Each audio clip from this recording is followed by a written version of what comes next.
آج کی ویڈیو میں آپ کے ساتھ شیئر کرنے جا رہی ہوں دو دوستوں کے ساتھ پیش آنے والا ایک سچا واقعہ۔ تو بنا ٹائم ویسٹ کیے ویڈیو کو سٹارٹ کرتے ہیں۔ لاہور سے نکلتے وقت ہمیں شام پڑ چکی تھی۔ میرے ساتھ سیام بھی موجود تھا۔ سیام میرا پارٹنر ہے۔ ہم دونوں مل کر پراپرٹی ڈیلنگ کا کام کرتے ہیں۔ لاہور سے ہمیں رسول نگر ایک پارٹی سے ملنے جانا تھا۔ نکلتے نکلتے ہمیں رات پڑ چکی تھی۔ انہوں نے ہمیں روک لیا۔ کھانے کے لیے وہ لوگ اصرار کرنے لگے اور ہم انکار نہ کر سکے۔ وہاں سے واپسی کے بعد ہمیں اکاڑا کے لیے روانہ ہونا تھا اور یہ سفر شاید ساری رات کا تھا۔ سیام مجھ سے کہنے لگا کہ بھائی جتنی جلدی ہو سکے نکل چلتے ہیں، صبح تک ہم اکاڑا پہنچ جائیں گے۔ میں نے کہا یہ تو اچھی بات ہے۔ اکاڑا کے ساتھ ایک آبادی میں ایک ہاؤسنگ اسکیم کا افتتاح ہو رہا تھا۔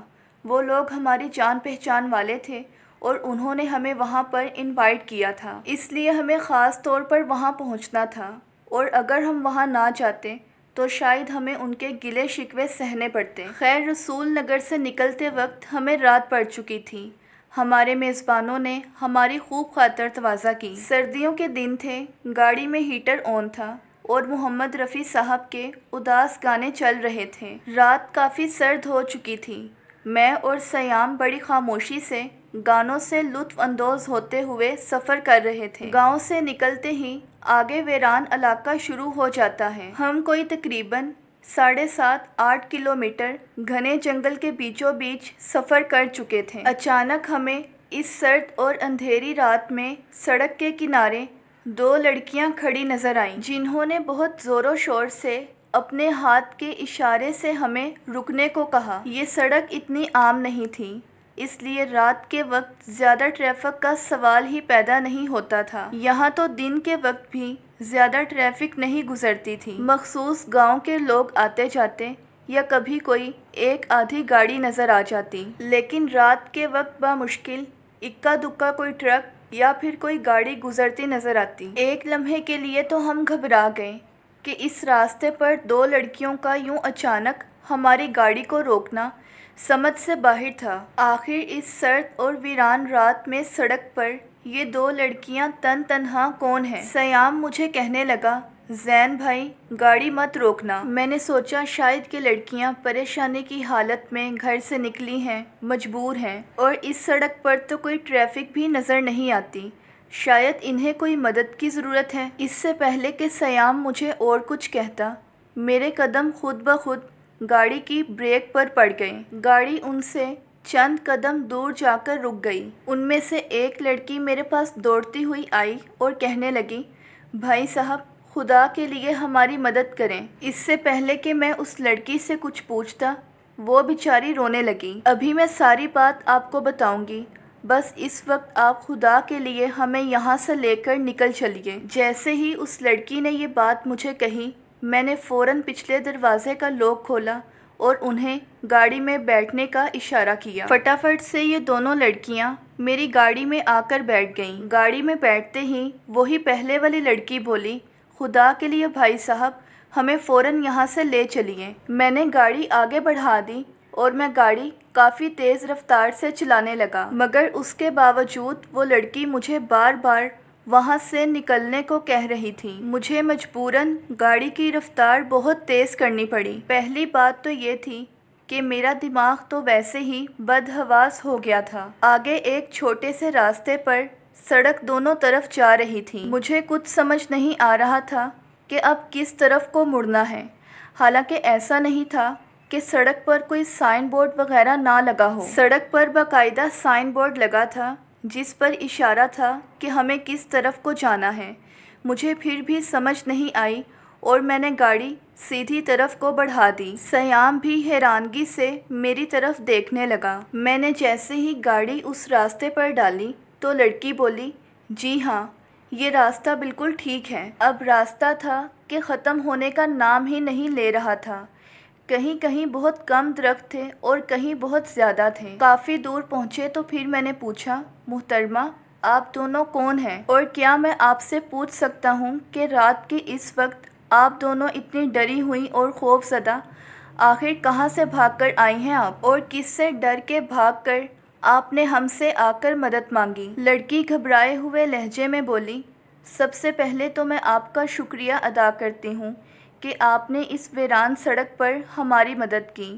اللہ تعالیٰ نے آپ کو ہمارے لیے، ہماری مدد کے لیے فرشتہ بنا کر بھیجا۔ آپ کا یہ احسان میں ہمیشہ یاد رکھوں گی۔ میں نے کہا، ارے نہیں نہیں، میں نے آپ پر کوئی احسان نہیں کیا، بلکہ یہ تو میرا فرض تھا۔ انسانیت کے ناطے ہمیں ہر شخص کی مدد کرنی چاہیے۔ اب میں نے گاڑی کی رفتار نارمل کر دی تھی۔ دوسری لڑکی بدستور خاموشی کے ساتھ سر جھکائے بیٹھی تھی۔ وہی پہلے والی لڑکی جس نے مجھ سے مدد کی درخواست کی تھی کہنے لگی، ہم دونوں بہنیں ہیں۔ جس جگہ آپ نے ہمیں گاڑی میں بٹھایا وہ ہمارا گاؤں تھا۔ ہمارے گاؤں کا نام پریم نگر ہے۔ سڑک سے کوئی 1 کوس کے فاصلے پر ہمارا گاؤں ہے۔ ہمارے باپ دادا کی بہت زیادہ جائیداد ہے۔ یہی سمجھ لیں کہ ہم خاندانی رئیس لوگ ہیں۔ ہمارے بچپن میں ہی ہماری والدہ کا انتقال ہو گیا تھا اور ہم بس 2 ہی بہنیں ہیں، ہمارا کوئی بھائی نہیں۔ ہمارے ظالم چچا کو یہ بات گوارا نہیں تھی کہ ساری جائیداد ہماری شادیوں کے بعد خاندان سے باہر چلی جائے۔ ہمارے ظالم چچا نے ہمارے باپ یعنی اپنے بھائی کو مروا ڈالا اور آج وہ ہم دونوں بہنوں کو ٹھکانے لگانے کا پروگرام بنا چکا تھا۔ پہلے پیار اور منتوں سے ہمیں کہنے لگے کہ جائیداد کے تمام کاغذات پر دستخط کر دو۔ آپ کو یہ بات جان کر حیرانگی ہوگی کہ میرے چچا کی بھی کوئی اولاد نہیں ہے۔ صرف ہرس اور لالچ نے میرے چچا کو اندھا کر رکھا ہے۔ میرے باپ کا قاتل، خدا جانے اس نے میرے باپ کے قتل کو کیا نام دیا، کس طرح اس نے پولیس والوں کو بتایا اور کس طرح جھوٹ بول کر اس کی جان چھوٹی۔ ہمارے باپ کو ہمارے چچا نے ہی قتل کیا، ہم یہ بات اچھی طرح جانتے ہیں، مگر ہمارے چچا میں اتنا دم تھا کہ وہ پولیس کا سامنا کر سکیں۔ اس نے کس طرح پولیس کو اپنے ہاتھوں پر ڈالا، ان کو کس طرح اس قتل کے بارے میں ساری حقیقتوں کو چھپا کر اپنے آپ کو بری کرایا، یہ ہم نہیں جانتے۔ پھر اس نے ہمیں ایک کمرے میں قید کر دیا کیونکہ اس نے ہم سے جائیداد کے کاغذات پر دستخط کروانے تھے۔ اگر وہ ہمیں بھی جان سے مار دیتا تو پھر گاؤں کے سب لوگوں کو ہمارے چچا پر شک پڑ جاتا۔ لہٰذا اس کی کوشش یہی تھی کہ پہلے پیار سے ہماری منتیں کر کے یا جیسے بھی ہمیں منا کر ہم سے زبردستی کر کے جائیداد کے کاغذات پر وہ ہم سے دستخط کروائے۔ مگر جب ہم نہیں مانی، کیونکہ ہم یہی سمجھتی تھیں کہ اسی جائیداد کی وجہ سے ہی ہمارے چچا نے ہمارے باپ کو قتل کیا، اب ہم ہرگز بھی اس جائیداد کو اپنے چچا کے ہاتھ نہیں لگنے دیں گے۔ ہمارے باپ کی موت کے بعد اس کی ساری جائیداد کی والی وارث ہم دونوں بہنیں تھیں۔ ہمارے چچا نے ہمیں کئی دن قید میں رکھا، مگر جب ہم نے اس کی بات نہیں مانی تو پھر اس نے ہمیں بھی راستے سے ہٹانے کا پروگرام بنایا۔ میں جانتی تھی کہ دستخط سے انکار پر ہمارا چچا ہمیں کسی بھی وقت جان سے مار ڈالے گا، اور پھر آج رات ایک پرانی وفادار ملازمہ کی مدد سے ہم دونوں بہنیں حویلی سے بھاگنے میں کامیاب ہو گئیں۔ ہمارے بھاگنے کی خبر حویلی میں آگ کی طرح پھیل چکی ہوگی، اور پھر چچا اور اس کے پالتو کتے یعنی اس کے وفادار آدمی جنگلوں اور راستوں میں ہماری کھوج لگا رہے ہوں گے۔ آپ ہمیں اسی وقت سڑک کے کنارے پر رحمت کے فرشتے بن کر مل گئے، اور اگر آپ اس وقت ہمیں گاڑی میں نہ بٹھاتے تو چچا کے آدمی ہمیں ڈھونڈ لیتے تو شاید اس وقت آپ کو سڑک کے اسی راستے پر ہماری لاشیں ہی نظر آتیں۔ لڑکی اپنی دکھ بھری داستان سنا کر خاموش ہو گئی۔ میں بھی اس کی کہانی سن کر پریشان ہو گیا۔ میں نے اسے بتایا کہ ہم لاہور سے آئے ہیں اور ابھی ہم اکاڑا کے لیے جا رہے ہیں۔ اس سے پہلے ہمیں رسول نگر کے لیے جانا تھا، وہاں ہمارے کچھ دوست ہیں، بس انہی سے ملاقات کے لیے جانا تھا۔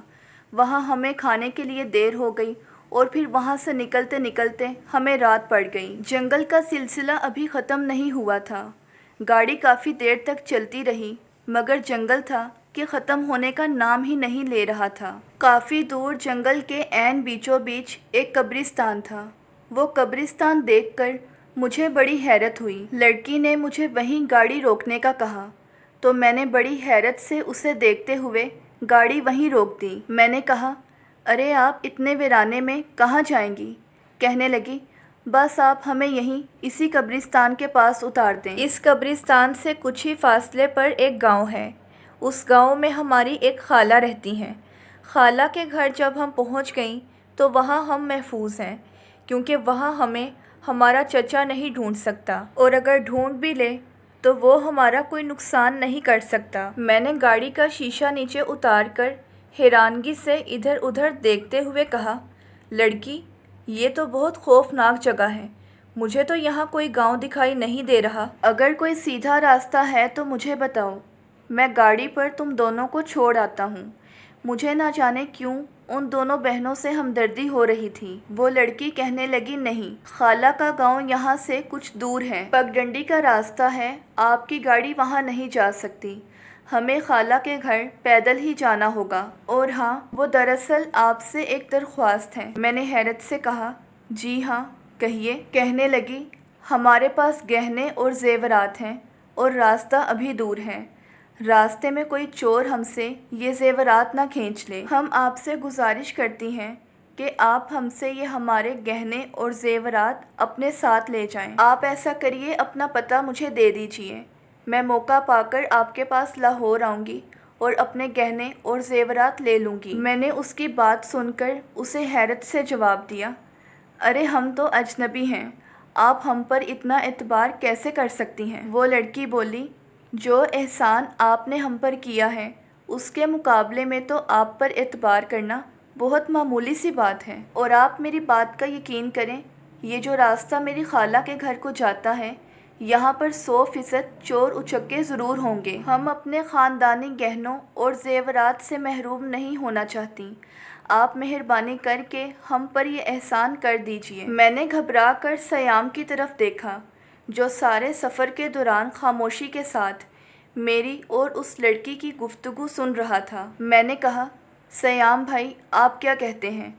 کہنے لگے، دیکھ لو زین بھائی، آپ کو جو بھی بہتر لگتا ہے آپ وہی کر لو۔ لڑکی کہنے لگی، خدارا آپ ہم پر شک نہ کیجیے، میں یہ گہنے اور زیورات امانت کے طور پر آپ کو سونپ رہی ہوں۔ مجھے پورا یقین ہے کہ یہ آپ کے پاس بالکل محفوظ رہیں گے، اور میں کسی بھی وقت موقع پا کر آپ کے پاس لاہور آ کر اپنے زیورات واپس لے لوں گی۔ چلیں، ٹھیک ہے۔ یہ کہہ کر میں نے اس سے زیورات کی پوٹلی پکڑ لی، پھر وہ دونوں آرام سے گاڑی سے نیچے اتر گئیں۔ میرے پاس آ کر میرا شکریہ ادا کیا اور میں نے ان کو اپنا کارڈ دیا، جس پر میرا موبائل نمبر اور میرا پتہ موجود تھا۔ اس نے میرا کارڈ لے کر اپنے ہاتھ میں تھام لیا، اور پھر دونوں خدا حافظ کہتی ہوئیں سڑک سے نیچے پگڈنڈی کی طرف اتر گئیں۔ میں اور سیام کچھ دور ان کو جاتا دیکھتے رہے۔ میں اور سیام بہت حیران تھے۔ آج جو واقعہ ہم دونوں کے ساتھ ہوا، یہ بہت عجیب تھا۔ رات کے اس پہر کوئی 2 بجے کا وقت تھا، ہر طرف موت کی سی خاموشی چھائی ہوئی تھی، کیونکہ یہ جنگل بہت ویران تھا اور ساتھ قبرستان تھا۔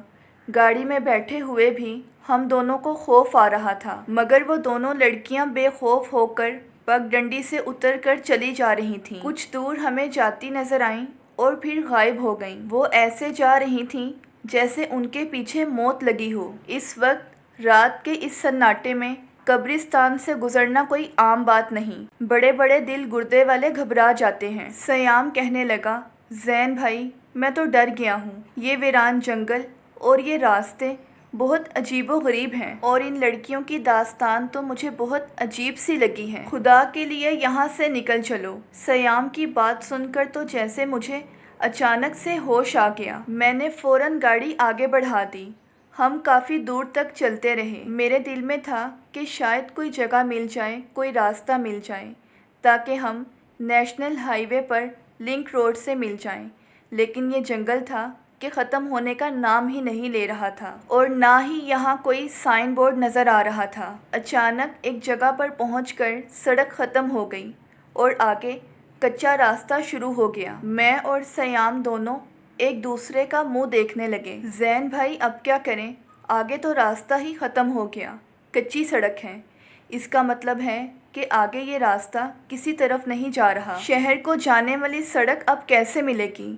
سیام پریشان ہو کر بولا۔ زین بھائی، آج آپ کی نیکی تو گلے پڑ گئی، چلیے فوراً گاڑی موڑیے۔ میں نے فوراً گاڑی واپس موڑی۔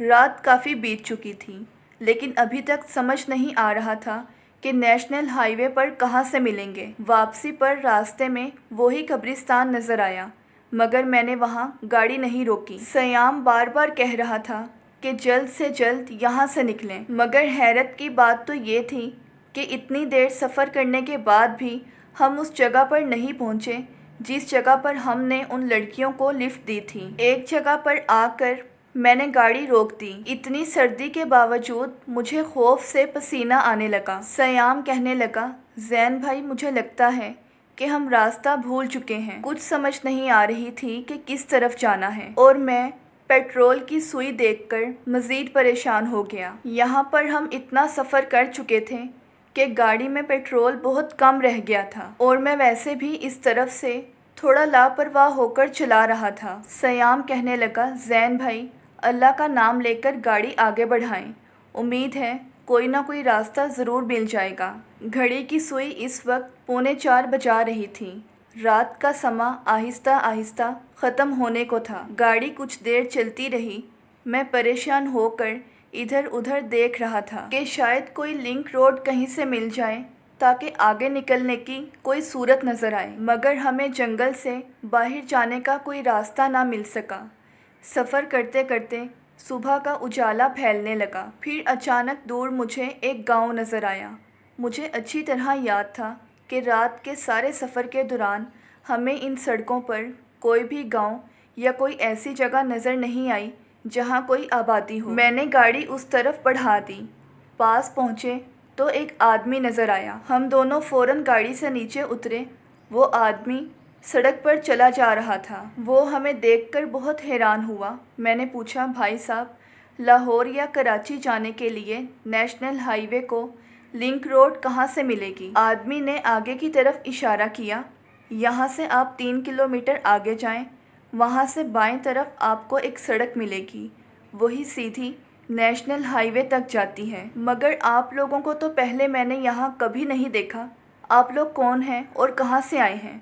میں نے کہا، بھائی صاحب ہم دونوں مسافر ہیں، کیا یہاں کوئی ڈھابہ ہے جہاں سے چائے یا ناشتہ مل جائے؟ چائے کی بہت طلب ہو رہی تھی، بلکہ ناشتے کا ٹائم تھا، بھوک بھی ستا رہی تھی۔ وہ آدمی کہنے لگا، جی ہاں کیوں نہیں، آپ یہاں سے تھوڑا آگے جائیے، آپ کو ایک ڈھابہ مل جائے گا۔ میں اور سیام گاڑی میں بیٹھے۔ میں نے گاڑی سٹارٹ کی اور آگے بڑھا دی۔ اس آدمی کی بات درست تھی۔ ہمیں تھوڑی دور جانے کے بعد ایک ڈھابہ نظر آیا۔ ہم دونوں نے وہاں پیٹ بھر کر ناشتہ کیا۔ حیرت کی بات تو یہ تھی کہ ہمیں پوری رات سفر کے دوران کہیں پر بھی یہ ڈھابہ نظر نہیں آیا، یا پھر ہو سکتا ہے کہ ہم جن راستوں پر سفر کرتے رہے ہوں وہ یہ راستہ ہی نہ ہو۔ ناشتے کے بعد ہم دونوں گاڑی میں بیٹھے اور واپسی کے لیے چل پڑے۔ واقعی ہی کچھ دیر سفر کرنے کے بعد ایک سڑک بائیں طرف کو مڑتی تھی۔ میں نے گاڑی اس طرف کو موڑ دی اور پھر آدھے پونے گھنٹے کے بعد ہم نیشنل ہائی وے پر تھے۔ لڑکی کے گہنے اور زیورات کی پوٹلی میں نے گاڑی کے ڈیش بورڈ میں رکھی تھی۔ میں اور سیام ابھی تک خاموش تھے اور رات جو واقعہ ہمارے ساتھ ہوا اسی بارے میں سوچ رہے تھے۔ سیام کہنے لگا، زین بھائی رات والا واقعہ تو بہت عجیب تھا، آپ یقین مانیے میں تو ابھی تک خوف میں مبتلا ہوں، اور خوف سے مجھے نیند بھی نہیں آ رہی، حالانکہ میں ساری رات جاگتا رہا ہوں۔ اگر کوئی اور موقع ہوتا تو اس وقت مجھے گہری نیند آئی ہوتی۔ اب ہم اکاڑا کس وقت پہنچیں گے؟ وہ لوگ بھی ہم سے ناراض ہوں گے۔ آج وہاں ہماری تقریب تھی اور وہاں پہنچنا ہمارا بہت ضروری تھا۔ ساری رات جاگنے کی وجہ سے میری بھی طبیعت بہت خراب تھی، مگر ہمارا اکاڑا پہنچنا بہت ضروری تھا۔ میں گاڑی بھگاتا رہا اور ہم سفر کرتے رہے، اور پھر ہم تقریب کے اختتامی مراحل میں اکاڑا پہنچ گئے۔ ان لوگوں سے ملاقات کی، وہ ہم سے ناراض ہو رہے تھے، مگر ہم نے انہیں بتایا کہ ہماری گاڑی راستے میں خراب ہو گئی تھی، اور گاڑی خراب ہونے کی وجہ سے ہم آپ کے پاس بہت دیر سے پہنچے۔ ہماری طبیعت بہت بوجھل سی ہو رہی تھی، مگر بھوک بھی بہت زوروں کی لگی تھی، اس لیے ہمیں کھانا کھانا پڑا۔ تھکن اور نیند سے ہمارا برا حال تھا، اس لیے ہمارے میزبانوں نے ہمیں رات وہیں گزارنے کا کہا، اور ہم نہ چاہتے ہوئے بھی رات وہیں گزارنے کے لیے رک گئے۔ نیند بہت زوروں کی آ رہی تھی۔ ہم نے سوچا کہ آج رات ہمیں یہیں سونا چاہیے، صبح صبح واپس لاہور کی طرف نکل جائیں گے۔ میں نے سوچا رات کے وقت گاڑی سے زیورات کی پوٹلی نکال لی جائے۔ یہ سوچ کر میں نے گاڑی کے ڈیش بورڈ میں جب زیورات کی پوٹلی دیکھی تو میرے ہوش اڑ گئے، کیونکہ وہاں زیورات کی کوئی پوٹلی موجود نہیں تھی۔ زیورات کی پوٹلی ایسے غائب تھی جیسے گدھے کے سر سے سینگ۔ مجھے اچھی طرح یاد تھا کہ سفر کے دوران سے یہاں تک گاڑی بالکل محفوظ تھی۔ گاڑی میں سے کسی بھی چیز کے غائب ہونے کا سوال ہی پیدا نہیں ہوتا تھا۔ میں نے سیام سے پوچھا تو وہ بھی ہکا بکا رہ گیا۔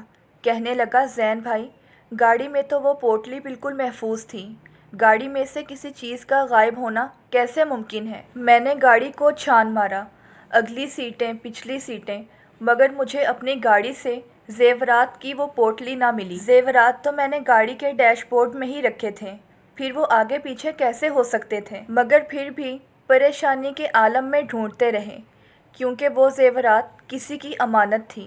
زیورات کے گم ہونے کی پریشانی میں نیند بھی ٹھیک سے نہیں آئی۔ صبح ہوئی تو ہم واپسی کے لیے نکل پڑے۔ لاہور پہنچ کر بھی طبیعت عجیب سی تھی۔ پریشانی کی بات یہ تھی کہ اس لڑکی نے ہم پر اعتماد کر کے اپنے زیورات ہمارے حوالے کیے تھے۔ نہ جانے کتنے قیمتی زیورات تھے اور ان کی تعداد کتنی تھی، کچھ بھی معلوم نہیں تھا۔ اگر وہ لڑکی اپنی امانت مجھ سے واپس لینے آ گئی تو میں اس کے زیورات کہاں سے دوں گا؟ اسی سوچ بچار میں ایک ہفتہ گزر گیا، پھر مہینہ اور پھر 2 مہینے گزر گئے، مگر وہ لڑکی نہ آئی۔ مجھے یقین تھا کہ وہ لڑکی کسی بھی وقت اپنے زیورات لینے آ جائے گی، کیونکہ اس کے پاس میرا ایڈریس تھا، اور مجھے اس بات کا یقین تھا کہ ایک نہ ایک دن وہ لڑکی ضرور میرے پاس آئے گی، اور جب وہ میرے پاس آئے گی تو میں سب سے پہلے اس سے معذرت کروں گا، اور پھر اس کے زیورات کے بدلے میں اسے رقم دے دوں گا۔ میں معافی مانگ کر اس سے کہوں گا کہ معذرت کے ساتھ میں آپ کے زیورات کی حفاظت نہ کر سکا۔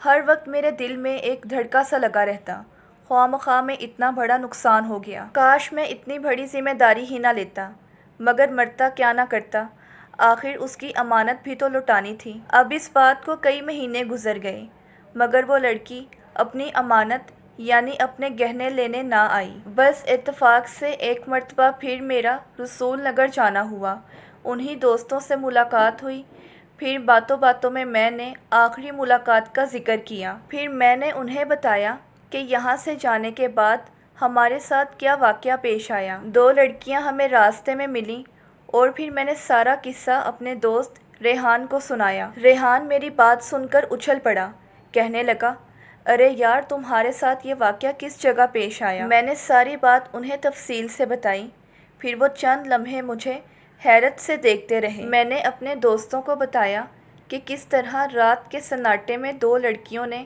ہم سے لفٹ مانگی، اور پھر ہم ساری رات اسی ویران جنگل میں گھومتے رہے۔ پھر لڑکیوں کو ہم نے قبرستان کے پاس اتارا، اور لڑکی نے زیورات کی پوٹلی ہمارے حوالے کی، جو بعد میں ہماری گاڑی سے غائب ہو گئی۔ ریحان صاحب تو میری بات سن کر پریشان رہ گئے، پھر کہنے لگے، زین بھائی، اپنا کوئی صدقہ وغیرہ دو، آپ کی جان بچ گئی ہے، شکر ادا کرو۔ میں نے کہا، ریحان صاحب، میں آپ کی بات سمجھا نہیں۔ کہنے لگے، زین بھائی، جس پریم نگر کی بات آپ بتا رہے ہیں وہاں سچ میں یہ واقعہ پیش آیا تھا، لیکن یہ کچھ سال پرانی بات ہے۔ وہاں کے چودھری محمد صدیق نے جائیداد کی خاطر اپنے سگے بھائی کو مار ڈالا، پھر اس کی 2 بیٹیوں کو بھی قتل کر ڈالا، اور ان کی لاشیں جنگل میں پھینکوا دیں تاکہ ان کی لاشوں کو جنگلی جانور کھا جائیں۔ ان کے اندھے قتل کا سراغ تو پولیس کو نہ مل سکا، اور محمد صدیق دنیا کی سزا سے بچ گیا، مگر اللہ تعالیٰ کی ذات تو سب جانتی ہیں۔ چودھری محمد صدیق کو فالج کا اٹیک ہوا اور وہ بستر کے ساتھ لگ گیا، پھر 2 سال بعد اس کی بھی موت واقع ہو گئی۔ جس جائیداد کی خاطر اس نے اپنے سگے بھائی اور 2 معصوم بھتیجیوں کو قتل کیا تھا، وہ جائیداد بالآخر وارث نہ ہونے کی وجہ سے حکومت کی تحویل میں چلی گئی۔ پریم نگر میں آج بھی ان دونوں بدقسمت بہنوں کی روحیں بھٹکتی رہتی ہیں، مگر لوگ کہتے ہیں کہ کئی بار ان دونوں بہنوں کو چڑیلوں اور بدروحوں کی شکل میں دیکھا گیا ہے۔ وہ روپ بدل بدل کر لوگوں کو تنگ کرتی ہیں اور اپنے اندھے قتل کی داستان لوگوں کو سناتی ہیں۔ اس لیے رات کے وقت اس سڑک پر کوئی سفر نہیں کرتا اور مجھے لگتا ہے کہ آپ راستہ بھٹک کر اسی سڑک پر جا نکلے، کیونکہ بہت سے لوگ بتاتے ہیں کہ جو کوئی بھی پریم نگر کی اس سڑک پر جاتا ہے وہ پھر اسی ویران جنگل میں ادھر ادھر گھومتا رہتا ہے، اور پھر اگر کوئی آدمی ان دونوں بہنوں کے ہتھے چڑھ جائے تو پھر خوف سے ان کی موت بھی واقع ہو جاتی ہے۔ کچھ لوگ جنہوں نے ان دونوں بہنوں کو دیکھا وہ زندہ تو ہیں مگر ان کی ذہنی حالت درست نہیں۔ وہ دونوں بہنیں اپنے اوپر ہوئے ظلم کی داستان لوگوں کو سناتی ہیں اور آج بھی وہ انصاف چاہتی ہیں۔ ریحان صاحب کی بات سن کر تو میرے رونگٹے کھڑے ہو گئے۔ پھر میں نے انہیں زیور والی بات بتائی تو وہ کہنے لگے، ہاں زین بھائی ایسا ضرور ہوا ہوگا، مگر تم فکر مت کرو، وہ لڑکی تم سے کبھی بھی زیور واپس لینے نہیں آئے گی، کیونکہ وہ تو کئی سال پہلے مر چکی ہیں۔ ان کی روحوں کا یوں بھٹکنا بہت عجیب اور خوفناک سی بات ہے، مگر میں تو یوں سمجھتا ہوں کہ آپ ان خوش قسمت لوگوں میں سے ہیں کہ ان روحوں سے ملاقات ہونے کے بعد بھی آپ زندہ بچ گئے۔ مگر زین بھائی آئندہ احتیاط کیجیے گا، آپ راستہ بھٹک گئے تھے۔ پھر میں نے ریحان صاحب سے اجازت لی۔ راستے میں واپس آتے ہوئے میں سوچ رہا تھا کہ رسول نگر میں یہ میرا آخری چکر ہے، اس کے بعد ریحان صاحب سے ملاقات لاہور میں ہی ہوگی۔ تو اگر آپ کو میری آج کی یہ ویڈیو پسند آئی ہے تو ویڈیو کو لائک کرنا مت بھولیے گا۔ ملتے ہیں نیکسٹ ویڈیو میں، تب تک کے لیے اللہ حافظ۔